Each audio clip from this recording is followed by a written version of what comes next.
Sir আমরা এই প্রজেক্টটা শুরু করছি এবং এখানে হচ্ছে আমরা টিসিজিএ ওভি থেকে ওভারহ্যান্ড ক্যান্সার ডেটা নিয়েছি এবং 3 ধরনের ডেটা পাইছি এখানে, ইমেজিং ডেটা, জিনোমিক ডেটা আর হচ্ছে ক্লিনিক্যাল ডেটা। তো 3টা মিশে আমরা একটা মাল্টিমডাল ডেটা সেট বানানোর ট্রাই করছি। তো এখানে হচ্ছে এই যে টিসিজিএ যেটা হচ্ছে এখান থেকে আমরা ডেটাগুলো নিয়েছি। তো এই ডেটাগুলো যে আলাদা আলাদা এক্সট্রা ফাইল ছিল অনেকগুলো, সো এইগুলোকে আমরা হচ্ছে সামহাউ এটা হচ্ছে মেইন ফাইল, এই মেইন ফাইলের মধ্যে ডেটাগুলো আসলে সাজানো আছে একটার পর একটা, বাট আমরা এটাকে এনআইএফটিআই একটা কনভার্সনের মধ্যে আউটপুট রাখছি, দেন ওইটা থেকে হচ্ছে আমরা এই কাজটা করব। তো এটা হচ্ছে সেগমেন্টেশন এবং রেডিওমিক্সের একটা ইনপুট ধরা যেতে পারে। সো এটা আসলে করা হয়েছে কোডের মাধ্যমে।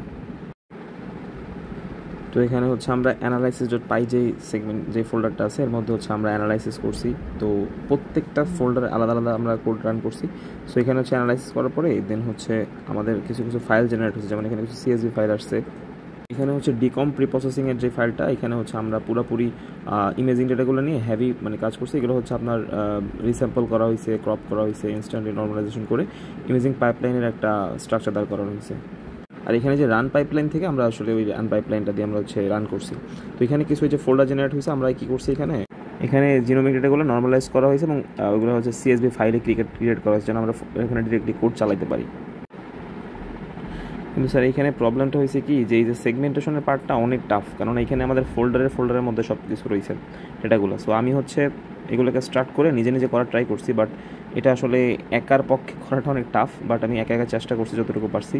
সো এই কোডগুলো দাঁড় করালে একটা পাইপলাইনের নেওয়ার পর্যন্ত চেষ্টা করছি, যে সার্ভাইভাল প্রেডিকশনটা যেন দিতে পারে, সো এই পর্যন্ত নেওয়ার জন্য। সো এই কোডগুলো আসলে রান করছি ডিরেক্টলি। এখানে হচ্ছে আপনার জিপিইউ সহ পিসিতে লোকালে রান করা হয়েছে। সো এই কোডগুলো আসলে পাইথনে করা হয়েছে, এটা আমি আইপিওআইএনবি ফাইলে করিনি, বিকজ অফ হচ্ছে এই ডেটাগুলো যদি আমি আলাদা আলাদা সেগমেন্ট ওয়াইজ রান করতে চাই, সো সেক্ষেত্রে হচ্ছে এই সমস্যাটা হচ্ছিল। তো এখন স্যার মেন প্রবলেমটা হচ্ছে আমি এখানে যদি সেগমেন্টেশন করতে যাই তাহলে হচ্ছে এই যে ফোল্ডার বাই ফোল্ডার, এই ফোল্ডারের মধ্যে ঢুকে প্রিপ্রসেসিং করাটা অনেক টাফ হচ্ছিল। সো আমি হচ্ছে এটা কোড দিয়ে করার ট্রাই করছি, কিন্তু স্যার সামহাউ এরর খাইছে, হয় নাই, এমন একটা পজিশনে আসছে। সো এটা মোটামুটি দাঁড়াইছে। তো এখন পর্যন্ত কোনো রেজাল্টস পাচ্ছি না। সো একার পক্ষে এটা করাটা টাফ, এই জন্য আমি একটু চাচ্ছি যে সময় নিয়ে এটা করা যায় কিনা। তো আমার স্যার এই কয়দিন পরে তো আমাদের প্রি ডিফেন্স, সো এইটাই যদি এটা দেখাতে চাই সেক্ষেত্রে একটু টাফ হতে পারে। তো আপনি যদি এটা দেখেন, দেখার পরে যদি আপনার কোনো ইনস্ট্রাকশন থাকে আপনি যদি দিতেন একটু, তাহলে সেভাবে কাজটা করা শুরু করতাম। এখানে এই যে ডেটা ইন্টিগ্রেশন ডট পাই যে ফোল্ডারটা আছে এর মধ্যে রেডিওমিক্স এবং জিনোমিক ডেটা এবং ক্লিনিক্যাল 3টা ডেটা একসাথে মার্চ করছি এবং করে একটা ফিউজড ডেটা সেট ক্রিয়েট করছি এবং ওই ডেটা সেটের উপরে আমরা কোডটা চালানোর চেষ্টা করছি। সো ওই নিচে যে 2টা সিএসভি ফাইল দেখতেছেন এটা হচ্ছে পরের জেনারেট হয়েছে এই আর কি। আর এই মডেলস ডট পাইয়ের মধ্যে র্যান্ডম ফরেস্ট, এক্সজিবিউস, তারপর হচ্ছে লজিক্যাল রিগ্রেশন, তারপরে survival model, multi model feature selection, training test সবগুলা টুকটাক ইমপ্লিমেন্ট করা হয়েছে এই আর কি।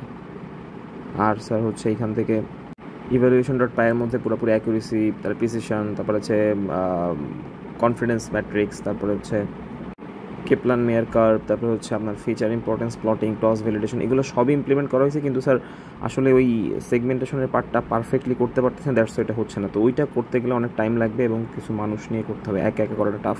যেমন এই যে সিএসভি ফাইল আমি রেডি করছি, বাট এটা হচ্ছে পারফেক্ট হইতেছে না সামহাউ। সো আমার তো আসলে তেমন নলেজ নেই, বাট যতটুকু নলেজ গ্যাদার করছি এতটুকু করার চেষ্টা করছি। সো আপনার ইনস্ট্রাকশনের অপেক্ষায় আছে স্যার।